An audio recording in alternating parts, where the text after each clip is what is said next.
Hello student, MGF academy पर आपका हार्दिक स्वागत है। Welcome to MGF academy. खुशखबरी कक्षा 10 वाले स्टूडेंटों के लिए आज से कक्षा 10वीं की हिंदी शुरू हो रही है, जिसमें क्लास फर्स्ट है। आज अध्याय 1 है, जहाँ से आपको 3 अंक कंप्लीट करना है और अपना टारगेट है कितना 95 प्लस। क्लास है फर्स्ट, तारीख 24/12/2023, MGF academy by Durgan sir. चलते हैं कक्षा 10 वालों के लिए। आज से हम हिंदी क्लास से स्टार्ट कर रहे हैं ऑन एमजीएफ एकेडमी पर। माय डियर स्टूडेंट, आप अपने दोस्तों को यह क्लास सेंड कर सकते हैं और जिससे उनको मदद मिले, और हमारे चैनल को सब्सक्राइब करो जिससे हमको भी मदद मिल सके।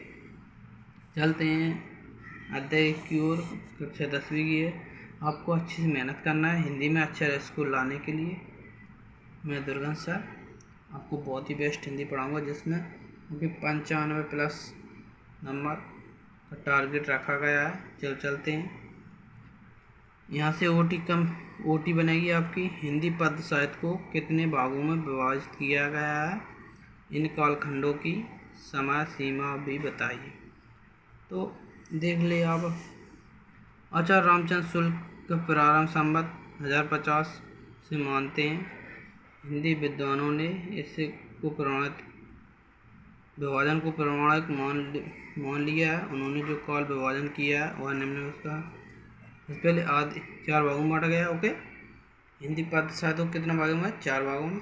आदिकाल, भक्तिकाल, रीतिकाल, आधुनिक। आदिकाल कब से? 993 ईस्वी से 1318। भक्तिकाल को 13 से 18 1643। रीतिकाल को 1643 से 1843। आधुनिक काल के गीत modern age. Okay, modern age 1943 से अब तक।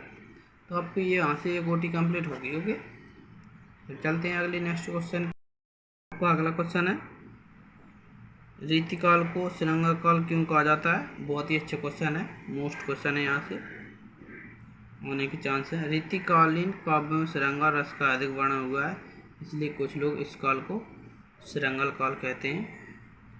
आपका आ सकता है, ओटी में आ सकता है। यहाँ से आपका 2 अंक का एक क्वेश्चन आना है और एक ओटी आना है। अब पर डे इतना होमवर्क कंप्लीट करते चलें जितना आपको मैं देता चलूँगा। आज क्लास फर्स्ट है। मोस्ट क्वेश्चन है, रीतिकाल के काव्य की प्रमुख विशेषता का उल्लेख करते हुए रीतिकाल की 2 विशेषता लिखो। क्या? रीतिकाल की 2 विशेषता लिखो और 4 कवियों के नाम। मोस्ट क्वेश्चन है, 2023 में आ चुका है, इस बार भी चांस है थोड़े, तो आपको यह याद करना है।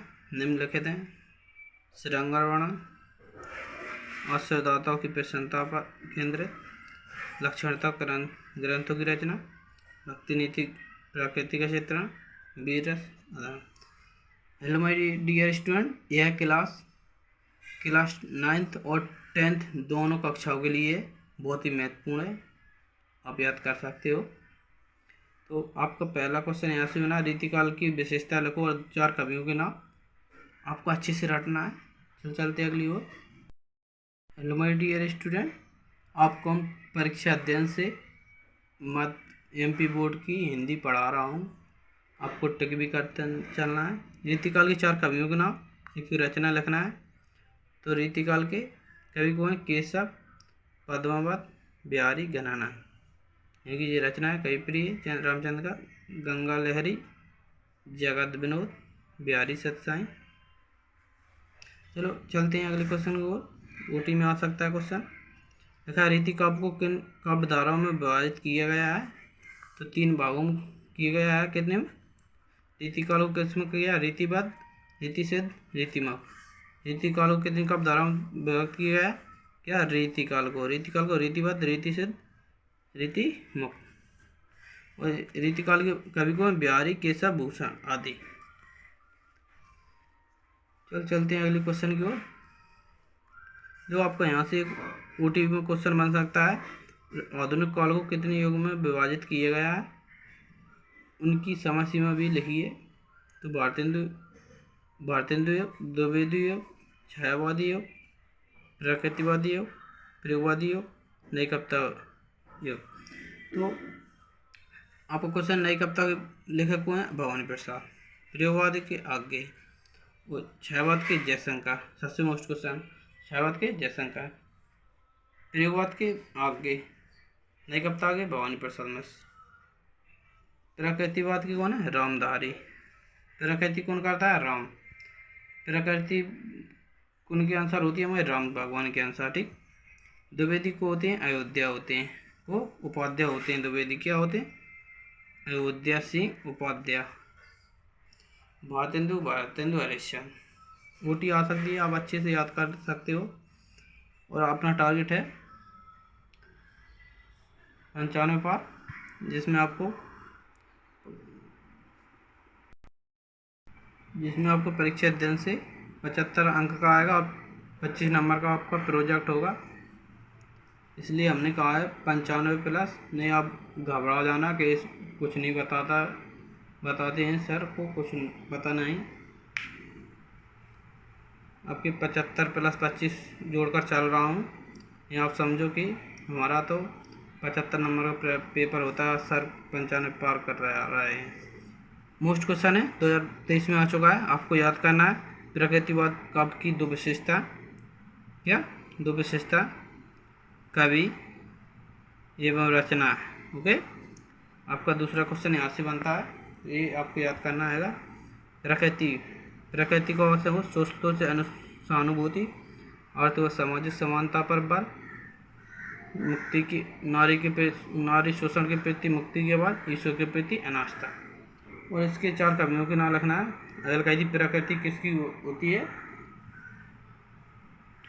तो हमने बताया था ऊपर प्रकृति वादी कौन थे, रामधारी, दिनकर। ओके, चलते हैं। तो इसके नीचे क्वेश्चन आ गया, प्रकृतिवाद कवि और उनकी रचना का नाम लिखिए। तो नागार्जुन, युगधारा, केदारनाथ अग्रवाल, युग की गंगा, शिवमंगल सिंह सुमन, हिल्लोल, त्रिलोचन, धरती। आपको बहुत ही मोस्ट क्वेश्चन है, कितना बहुत ही मोस्ट क्वेश्चन है। 100% 2024 में धरा मिलेगा, जिस क्वेश्चन का नाम प्रयोगवादी कब की विशेषता संक्षेप में लिखो। तो प्रयोग क्या होते हैं, नए नए प्रयोग किए जाते हैं, इसमें नवीन उपमानों को प्रयोग किया गया है।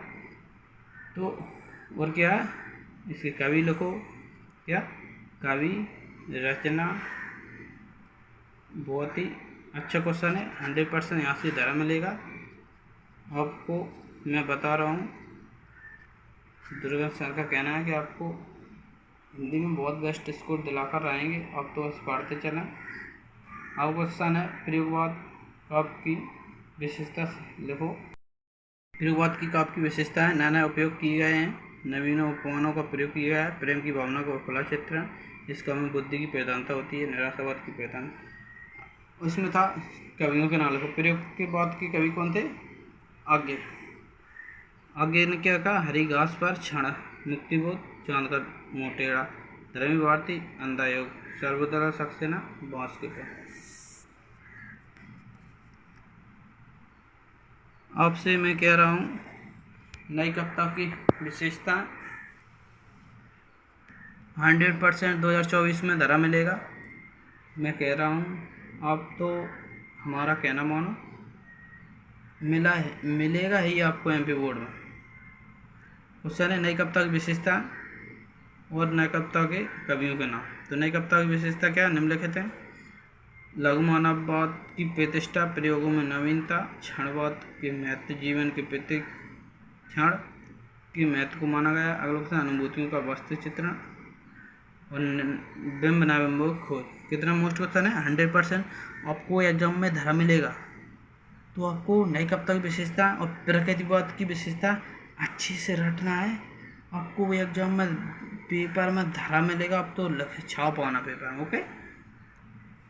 और कवि, नई कविता की कवि कौन कौन है? भवानी प्रसाद मिश्र, सन्नाटा, वनाराम चक्रव्यूह, दुष्यंत कुमार, सूर्य का आगा, नरेश मेहता, उत्सव कर लेना, मन पाती। अच्छा, थोड़ा सा एक लास्ट क्वेश्चन और बचा है। इसमें लिखा है वर्तमान हिंदी काव्य की दो विशेषताएं लिखी है। वर्तमान हिंदी काव्य की दो विशेषता, कितना? हिंदी काव्य की दो, क्वेश्चन क्या? हिंदी काव्य की दो विशेषता। हिंदी काव्य की विशेषता निम्नलिखित है। हिंदी काव्य की विशेषता पहली का यथार्थ चित्रण पर जोर दिया गया है। यथार्थ चित्रण पर जोर दिया गया है। अगला क्वेश्चन क्या? नारी के प्रति परिवर्तित दृष्टिकोण। तो आपके यहाँ से क्वेश्चन कंप्लीट हुए हैं, जिसमें आपको 2 नंबर का क्वेश्चन मिलेगा। देखो क्या क्या हुआ है, शुरू से दिखाते हैं। देखो, आपको होमवर्क अच्छे से कंप्लीट करके चलना। आज का होमवर्क आपका आधे कंप्लीट करना है, कुछ ज़्यादा नहीं है, थोड़ा ही होमवर्क दिया है मैंने। देखो क्या है, कुल मिलाकर 4 क्वेश्चन बनते हैं आपके इस अध्याय